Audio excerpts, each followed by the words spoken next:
repentance is a very, very powerful, transformative thing. When you're really sorry for something and it's legitimate, right? And you feel it existentially, it creates a kind of a possibility of a new beginning that then also reverberates.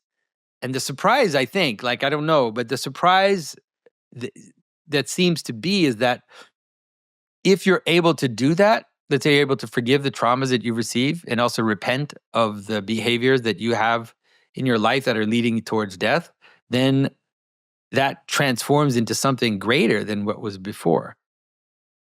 It actually makes you, in some ways, more full and more wise than you were before the forgiveness, or before even that you engaged in sin. Because think about the people that you admire, like people that have gone through great adversity, people that have overcome addiction, people that have overcome extreme, those people, they are bright for us for some reason.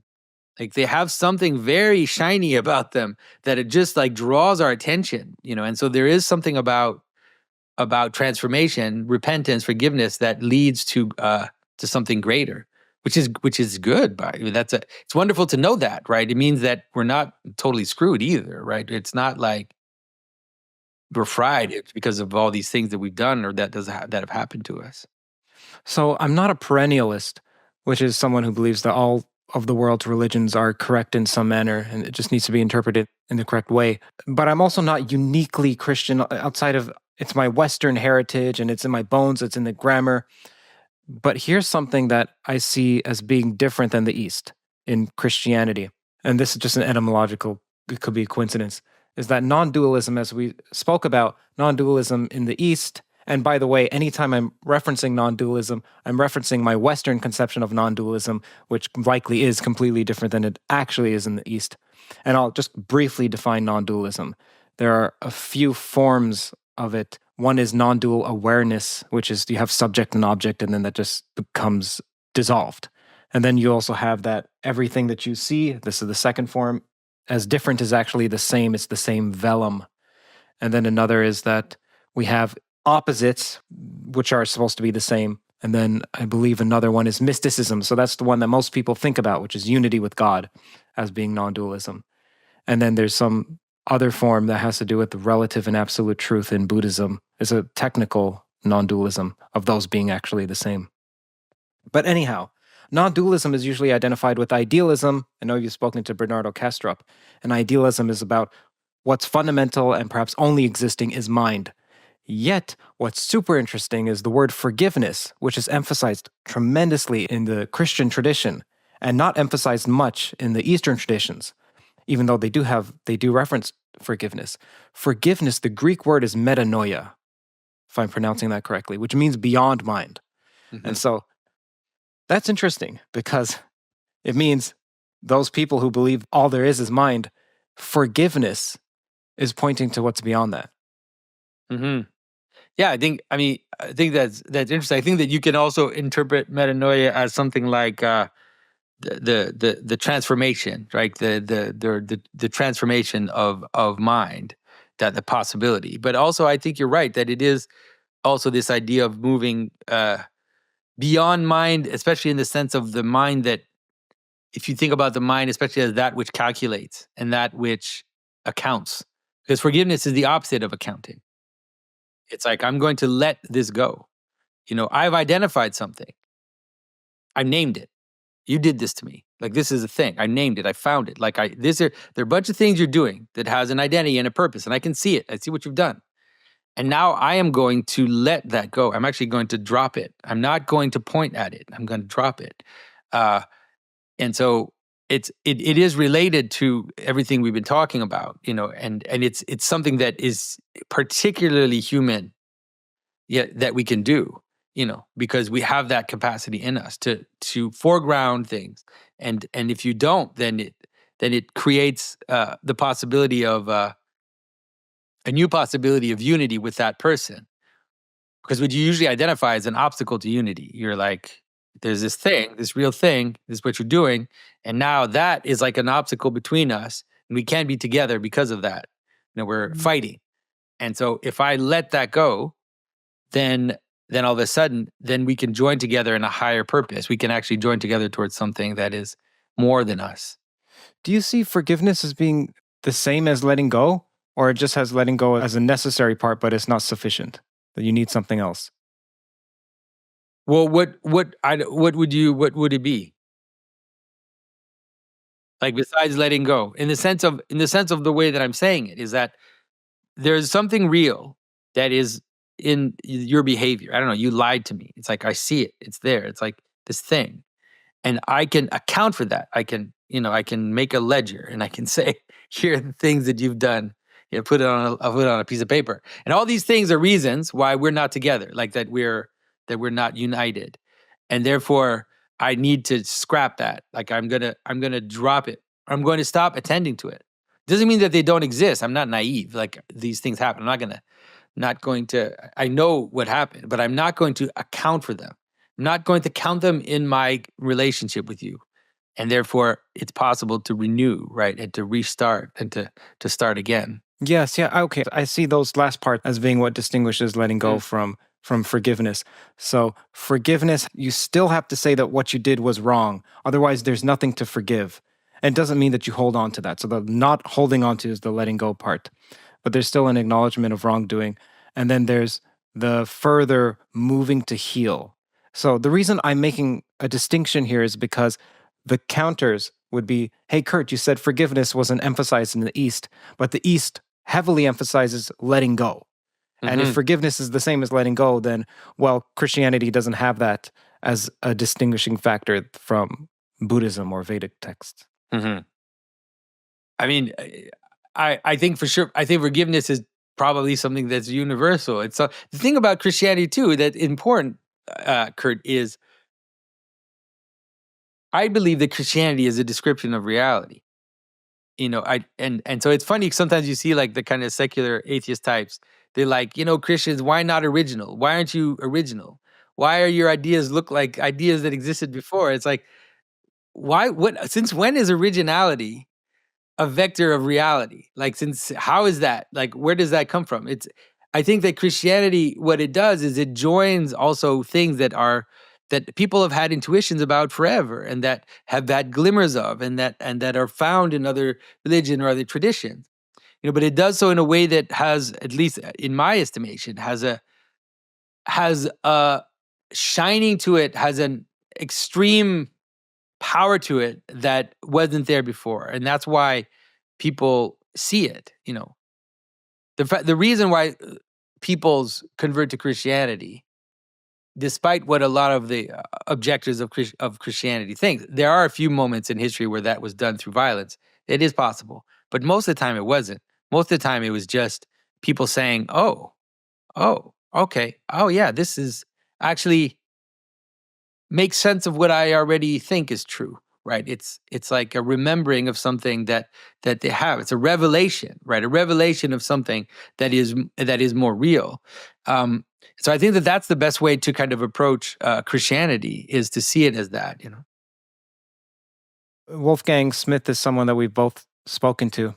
And Wolfgang is someone who's actually lived in the East for at least a decade. It could be 2 decades and traveled. And he was saying that there is a distinction between Christianity and other religions. He's also not a perennialist. And for him, the fall isn't present, at least not in the same degree in the East. In fact, something I think about when you start reading Eastern texts, it's quite philosophical and different. Your personal information, your name, your address, your phone number, even your social security number, is scattered across hundreds of websites right now. Not just data broker sites, but court record databases, email directories, news publications, health app registries, even AI-generated answers and search results. Anyone can find you. Criminals use this exposed data for identity theft and financial fraud. There are documented cases of people having massive loans taken out in their names, stalkers using license plate lookups to track victims to their homes, scammers targeting individuals with information pulled directly from people search sites. Here at Theories of Everything, we use Incogni to systematically remove our information from the internet. Here's what makes it different. Yes, it automatically removes your data from hundreds of known data brokers, but the key feature is custom removals. You can send Incogni any link where your personal information appears online, and their dedicated privacy team handles the removal. Court records, news sites, commercial databases, email directories, anything that's not a governmental website or social media that you control. The process is dead simple. You can authorize them once, they remove your data everywhere, and they keep removing it when it reappears. They can't harm you if they can't find you. Get 60% off Incogni's annual plan with code CURT at incogni.com/Curt. I wondered, is it the case that if we were Christianity in the Old Testament, it looks somewhat plain, like more straightforward. And I wondered, do the people from the East, if you were to read them passages from the Old Testament or the New Testament, if their mind would be blown in the same way that when you're a Western thinker and you start to encounter Eastern ideas, you're like, holy moly.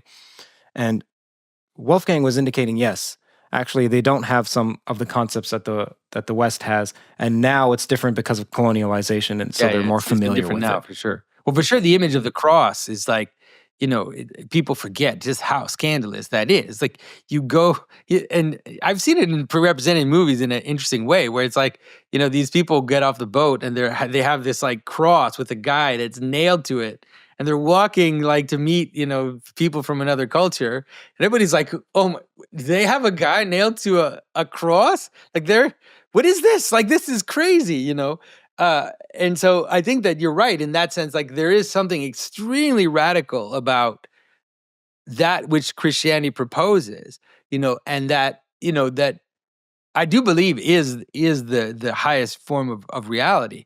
But there is something that, at least at the outset, because it is a form of non-dualism, like a form of non-dualism that many people haven't encountered, or many people maybe hadn't encountered before, that it has this kind of extreme aspect to it. Okay, so what is theosis? My understanding is that theosis is either union with God or likeness to God. And I wasn't quite sure what the difference between those would be. Yeah, theosis is really union with God. And that the idea, I think, at least in Eastern Orthodoxy, to me, that was one of the reasons why I became Orthodox, is because it makes sense of things, because the existence of the world is not that obvious. We're like, why does the world exist? And if you see it as an emanation or you see it as creation, it doesn't matter. Like, you still have the problem. It's like, okay. Briefly explain the differences between emanation and creation. Okay, so emanation is something like, it is simply the way in which, things emanate out of the one. Like that there's no analogy to will. It's just basically, that's how it is. Like there's the one, and there's the procession, and that procession is multiplicity, and so there's just a type of emanation. Whereas, in Christianity and in the monotheistic, like a pyramid. Sorry, like a triangle. Something like that, yeah. Whereas in the Western tradition, and not just, there are other analogous versions of it. In most of the tradition we call monotheistic, there is a sense in which we use the analogy of will. We use the analogy of person in order to talk about the origin of all things. And therefore, there's a sense in which we say God wanted, God created the world out of love, as an act of love, And so that's the difference between creation and emanation. And so some people don't like creation because they think it's like, why would you create such a broken thing? Like, why would you create a world that's full of death and suffering and pain and all the things that we see in the world? And therefore, it's not as painful to think of it as a kind of emanation, moving away from the one, which causes pain as an illusion or something. And then you have to just embrace the one. And if you embrace the one, then you escape the problem of the illusion of multiplicity, and you kind of move in. Whereas in the monotheistic faith, we really have this image of creation. But I think that the idea of that the purpose of creation is theosis, right? That the reason why God created the world is to be united with his creation.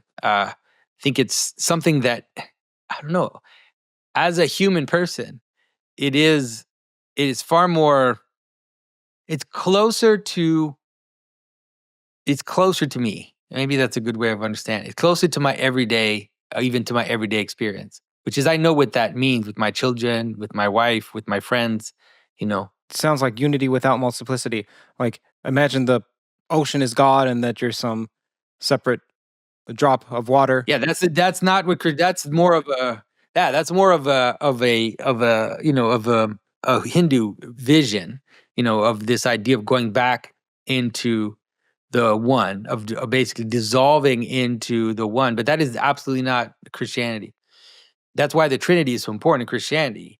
It is rather, in some ways, it's a radical vision of how the world already exists, which is that the unity with the one is not the destruction of the multiple. It makes the multiple shine, right? When something is joined to its purpose, right? When something's doing it right, like when the wheels of my car are doing what they need to do and moving towards the purpose of the car, it doesn't moving into the unity of the car. It doesn't annul the multiplicity. It makes it real. It makes it even more real because it's like, it's showing the reason why the multiplicity exists. And so that's the vision of theosis in Christianity, is that being united with God is simultaneously becoming more yourself. Yeah, so that is quite radical. Yeah. So that's what I mean, that many of the people who watch this channel, they're familiar with at least the Western interpretation of the East. And I have to keep putting an asterisk on that and not the East. So when you actually start to speak to people who are from the East, they'll say, no, that you don't actually become one with God and the same as you're the same as God or what have you. But that's the Western interpretation of what's going on in the East. And when we hear, well, in Christianity, at least in this interpretation of Christianity in the Eastern Orthodox view, that you become you have a union with God, which is thought of as union, that's one. You become one with God, but then you're saying, and simultaneously, your multiplicity multiplies, or you become more distinct in your multiplicity. It's a paradox. It sounds contradictory. And so it's unfamiliar, and I'd like you to explain that. Like, give us a visual. There's something about the blades of grass being so sharp in heaven, they're too sharp for us. But so give us an understanding. Like, what does it mean? So it, like I said, it really is a version of how the world already exists. It's just a fuller version. So I gave an example of the wheel in the car. I could give you an example of anything, which is that anything which can be recognized as a part of something. Okay, so think about it, a team again, a basketball team again, right? So you have all the multiple players, right? And the purpose of the multiple players is to be united with the purpose of the team. They want to become one because that's how they'll win the game. The more they're one, the more they'll win the game, the more they will enter into the purpose of what they're doing, and they'll become one. But the unity that they come into, the dance that they participate in, right? The kind of the rhythms that they're able to enter into to become one does not annul their multiplicity. It makes it real. It makes it more real. It gives the reason for the multiplicity. It's like, now I know why I have this position in the basketball team. I know why I stand in this position, I play this role, is so that I can become one with all of you and join in the purpose of the team. And therefore, without the unity, there's no reason for the multiplicity.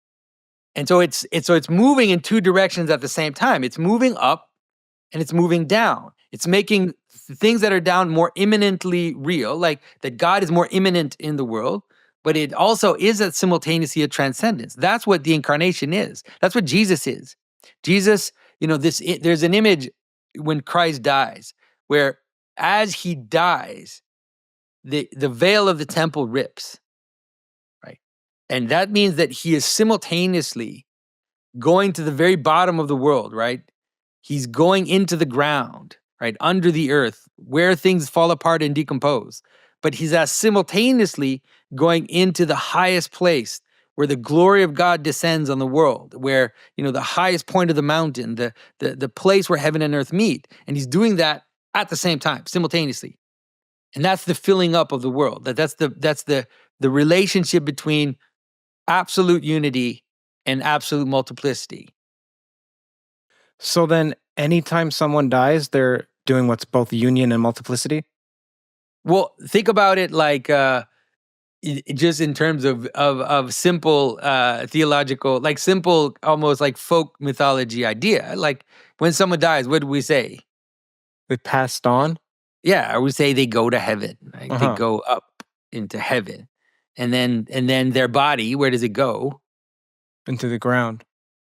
It goes down, right, and it decomposes. But then Christ resurrects. Christ says, no. Those two, they can be joined together. Like the extremes of going up and going down. That's actually the perfection of the world is in how they are joined together. So just a moment. Are you saying that they can be the same or that they are the same? How can I say this? Like they can be the same. Yeah, it's a good idea to say they can be the same. But they're not necessarily the same because you obviously have sinning usually implies an unbalancing. Usually it's too much of one or too much of the other.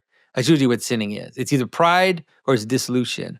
And one leads to the other. It's a disconnection of heaven and earth in that way.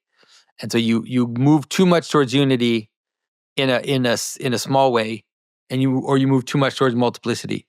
And that's what sinning usually does.